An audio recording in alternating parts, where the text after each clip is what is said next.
नमस्कार साथियों, मैं सुनील स्वागत करता हूं आपका आपके अपने यूट्यूब चैनल ई मित्र सीएससी हेल्पलाइन में। आज के इस वीडियो में हम बात करने वाले हैं आप ओबीसी जाति का ऑफलाइन फॉर्म किस प्रकार से भर सकते हो और फॉर्म भरते समय आपको क्या क्या सावधानियां रखनी हैं। तो ये देखिए, ये फॉर्म आपके सामने है। इसकी लिंक मैं आपको वीडियो डिस्क्रिप्शन में प्रोवाइड करवा दूंगा, तो डायरेक्ट आप वहाँ से फॉर्म इसको डाउनलोड कर सकते हो। सबसे पहले जो कैंडिडेट होता है जिसके नाम से आपको बनाना है, उसकी यहाँ पे पासपोर्ट साइज़ फ़ोटो लगानी है। देखिए, सबसे पहले मैं आपको फॉर्म भरने का तरीका बताऊंगा, उसके बाद मैं आपको कहाँ पर किन के साइन करवाने हैं वो भी बता दूंगा। यहाँ पे सबसे पहले हमने पासपोर्ट साइज फोटो लगा ली, उसके बाद यहाँ पे जन आधार कार्ड नंबर लगाना है। यहाँ पे आधार कार्ड नंबर आपको लिख देना है। उसका दें प्रार्थी का नाम, उसके पिता का नाम, उसका दें उसका पूरा एड्रेस, और यहाँ पे स्थायी एड्रेस में भी सेम एड्रेस लिख सकते हो। उसका दें गांव का नाम, उसका दें तहसील का नाम, उसका दें जिला का नाम, उसका दें कैंडिडेट की डेट ऑफ बर्थ यहाँ पे डालनी है। उसका दें यहाँ पे जन्म दिनांक डालनी है, यहाँ पे उम्र डाल देनी है। उसके बाद उसका लिंग क्या है, स्त्री है अथवा पुरुष है, वो यहाँ से सेलेक्ट करना है, यानी कि टिक का निशान लगाना है। उसके बाद वो विवाहित है अथवा अविवाहित है, वो यहाँ से आपको सेलेक्ट करना है। उसके बाद धर्म सेलेक्ट करना है। उसके बाद यहाँ पे जाति लिखनी है, जैसे ओबीसी है तो ओबीसी, उपजाति के अंदर जो जाति होती है वो लिख देनी है। उसके बाद थोड़ा सा नीचे स्क्रॉल करते हैं, अन्य विशेष विवरण, राज्य की राज्य सूची में जाति का क्रमांक अगर आपको पता है तो लिख दीजिए, अगर नहीं पता तो इसको खाली छोड़ दीजिए। उसके बाद क्या आप राजस्थान के मूल निवासी हैं तो आपको हाँ करना है, अगर आप राजस्थान के मूल निवासी हो तभी आपका जाति प्रमाण पत्र बनता है।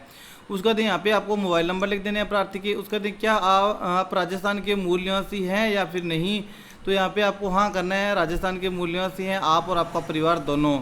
उसका दिन अगर कोई परिस्थितिक वार्षिक आय है तो यहाँ पे डाल देने नहीं था, इसको खाली छोड़ देना है, कोई दिक्कत इसमें नहीं है। उसका दिन जिस तारीख को आप अप्लाई कर रहे हो वो तारीख लिखनी है, जिस स्थान से कर रहे हो वो स्थान, और यहाँ पे आवेदक के साइन हो जाएंगे। थोड़ा सा नीचे स्क्रॉल करते हैं। अभी देखिए यहाँ पे गवाह नंबर फर्स्ट अपना नाम लिखेगा, अपने पिता पुत्र पत्नी का जो भी नाम होता है वो लिखेगा, अपना एड्रेस लिखेगा, उसके बाद विभाग का नाम लिखेगा, कार्यालय का नाम लिखेगा, उसका पद क्या है वो लिखेगा, और अपना मोबाइल नंबर यहाँ पे लिखेगा। सिक्योरिटी रीजन के कारण मैं ये डिटेल है जो हाइड कर रहा हूँ। उसके बाद यहाँ पे देखिए प्रार्थी का नाम आएगा, उसके बाद प्रार्थी के पिता या पति का जो भी नाम हो वो आएगा, उसका बाद पूरा एड्रेस आएगा, उसके बाद उनकी जाति आएगी। थोड़ा सा नीचे स्क्रॉल करते हैं। यहाँ पे देखिए गवाह के अंदर सेम टू सेम वही प्रोसेस रहेगी, अपना नाम पिता का नाम आपको लिख के देगा, उसके बाद अपना एड्रेस लिख के देगा, उसके दिन उसका विभाग क्या है, उसके दिन उसका कार्यालय का नाम क्या है, उसके दिन उसका पद क्या है, उसके दिन उसका mobile number. Same to same उसी प्रकार से यहाँ पे जो प्रार्थी जिसके नाम से आप आवेदन करें उसका नाम, उसके पिता का नाम, उसका पूरा एड्रेस यहाँ पे जाती हो यहाँ पे आपको लिख के देगा। ये पटवार हल्का रिपोर्ट है जो आपको दो जगह देखने को मिलेगी, दोनों में से कोई सी भी एक जगह करवानी है। यहाँ पे मैंने नहीं करवाई तो दूसरे पेज में मैं करवाऊंगा इसकी रिपोर्ट। यहाँ पे देखिए उसी प्रकार से आपका जो आय प्रमाण पत्र होता है इसी साथ में ये अटैच है आय प्रमाण पत्र, तो यहाँ पे भी ये दो गवाह के द्वारा भरा जाएगा। सबसे पहले जो गवाह बन रहा है यानी कि जो अधिकारी है उसका नाम, उसका दिन उसके पिता का नाम, उसका दिन उसका मोबाइल नंबर, उसका दिन उसका विभाग का नाम, पद का नाम, उसका दिन प्रार्थी का नाम, प्रार्थी के पिता पुत्र पुत्री जो भी है वो नाम लिखना है, उसका दिन उसका एड्रेस यहाँ पे लिखना है, उसका दिन वार्षिक इनकम लिखनी है। थोड़ा सा नीचे स्क्रॉल करते हैं, उसी प्रकार से वापस आ जाएगा। जो अधिकारी होता है वो अपना नाम और अपना पिता पुत्र पत्नी जो भी है वो नाम लिखेगा, उसके दिन यहाँ पे एड्रेस लिखेगा, उसका दिन विभाग का नाम, उसका दिन उसका पद का नाम। सेम टू सेम उसी प्रकार से यहाँ पे प्रार्थी अपना नाम लिखेगा, उसके बाद यहाँ पे प्रार्थी है जो अपने पिता पुत्र जो भी होता है वो नाम लिखेगा, उसका दिन अपना यहाँ पे एड्रेस लिखेगा। थोड़ा सा नीचे स्क्रॉल करते हैं, यहाँ पे उनकी इनकम कितनी है वो लिखेगा। उसके थोड़ा सा नीचे आ जाते हैं, यहाँ पे देखिए पटवार हल्का जांच रिपोर्ट, उसका यहाँ पे जो आवेदन करता होता है उसका नाम, उसके पिता का नाम, उसका उसकी जाति उपजाति यहाँ पे लिख देनी है। उसके अंदर जो पटवारी होता है वो रिपोर्ट यहाँ पे करके देगा कि क्रीमिलियर वर्ग में आता है या फिर नहीं आता है, तो वो रिपोर्ट यहाँ पर आपको करके देगा। थोड़ा सा नीचे स्क्रॉल करते हैं, यहाँ पे आपको शपथ पत्र मिल रहा है। यहाँ पे आवेदक का नाम, आवेदक के पिता का नाम, उसका दे उसका पूरा एड्रेस, उसका दे उसका शहर गाँव तहसील, उसके बाद यहाँ पे जाति लिखनी है। उसके बाद यहाँ पे निजी क्षेत्र या पे सरकारी क्षेत्र जो भी है वो लिखना है। उसके बाद यहाँ पे वार्षिक आय यहाँ पे आपको डाल देनी है। उसके बाद चलिए अब हम बात कर लेते हैं कि आपको साइन कहाँ पे और किन किन के करवाने हैं।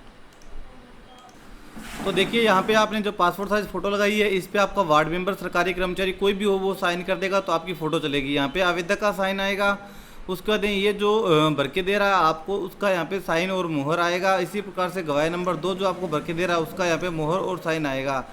इसी हिसाब से थोड़ा सा नीचे स्क्रॉल करते हैं, ये व्यक्ति आपको जो भर के दे रहा है जो गवाह है उसका यहाँ पे जो ये है उसका भी यहाँ पे साइन और मुहर आएगा। इसी प्रकार से गवाह नंबर 2 है उसका भी यहाँ पे साइन और मुहर आएगा। उसके बाद पटवारी की जो रिपोर्ट है वो भी अपना यहाँ पे साइन और मुहर करके देगा। और अगर आप शहरी क्षेत्र से निवास करते हो तो नगर पालिका की रिपोर्ट भी यहाँ पे आएगी, अगर ग्रामीण क्षेत्र से करते हो तो कोई ज़रूरी नहीं है। इसी हिसाब से यहाँ पे जो शपथ ग्रहीता होता है यानी कि जो आवेदक है उसका साइन, यहाँ पे भी आवेदक का साइन आएगा। अब इसमें आपको आवश्यक दस्तावेज़ क्या क्या लगानी है, मैं वर्तमान स्थिति के अनुसार आपको आवश्यक दस्तावेज की लिस्ट दिखा रहा हूँ। तो देखिए दोस्तों, अगर तहसील अलग है तो उसके हिसाब से अलग हो सकता है, जिला अलग है तो उसके हिसाब से कोई एक दो दस्तावेज जो अलग हो सकते हैं, बाकी दस्तावेज लगभग सेम रहेंगे। यहाँ पे देखिए आधार कार्ड माता पिता का लगेगा और आवेदक का लगेगा, जन आधार कार्ड लगेगा, जन आधार कार्ड परिवार का एक ही होता है। पहचान पत्र अगर आवेदक का है तो ठीक है, अगर नहीं है तो उसके माता पिता दादा का कोई भी हो सकता है। राशन कार्ड परिवार का एक ही होता है, माता पिता का आधार कार्ड। उसके बाद विवाहित महिला है तो उसके पति का भी आधार कार्ड साथ में लगेगा। उसके बाद आवेदक जिसके नाम से बना रहे हैं उसकी पासपोर्ट साइज फ़ोटो, पुराना जाति प्रमाण पत्र, अगर पुराना जाति प्रमाण पत्र नहीं है तो उसके माता पिता दादा की कोई भी जमाबंदी होती है ज़मीन की, वो, लाइट का बिल, इनमें से कोई भी एक दस्तावेज लगा सकते हो। उसके बाद 1995 का पहचान पत्र लगाना है या 1993 की सर्टिफाइड वोटर लिस्ट यानी कि प्रमाणित वोटर लिस्ट इसमें साथ में आपको अटैच करनी है। उसके बाद मार्कशीट लगानी है 10वीं की, या जन्म प्रमाण पत्र लगाना है। बाई चांस आपका प्रश्न आता है कि मार्कशीट या जन्म प्रमाण पत्र दोनों नए हो, तो अगर दोनों नहीं है तो कोई दिक्कत नहीं है, आप इसमें कोई भी दस्तावेज खाली छोड़ सकते हो। तो इस प्रकार से आप जाति प्रमाण पत्र का ऑफलाइन फॉर्म भर सकते हो। उम्मीद है आज के इस वीडियो में दी गई जानकारी आपको समझ में आ गई होगी और आपको पता चल गया होगा आप जाति प्रमाण पत्र का ऑफलाइन फॉर्म किस प्रकार से भर सकते हो और इसमें आपको साथ में दस्तावेज क्या क्या अटैच करनी है। इसी प्रकार की नई नई वीडियो के लिए चैनल को सब्सक्राइब कीजिए, बेल आइकन को प्रेस कीजिए और इस वीडियो को आपके दोस्तों के साथ में शेयर कीजिए। चलिए मिलते हैं नई वीडियो नई अपडेट के साथ, तब तक के लिए जय हिंद, जय भारत, धन्यवाद।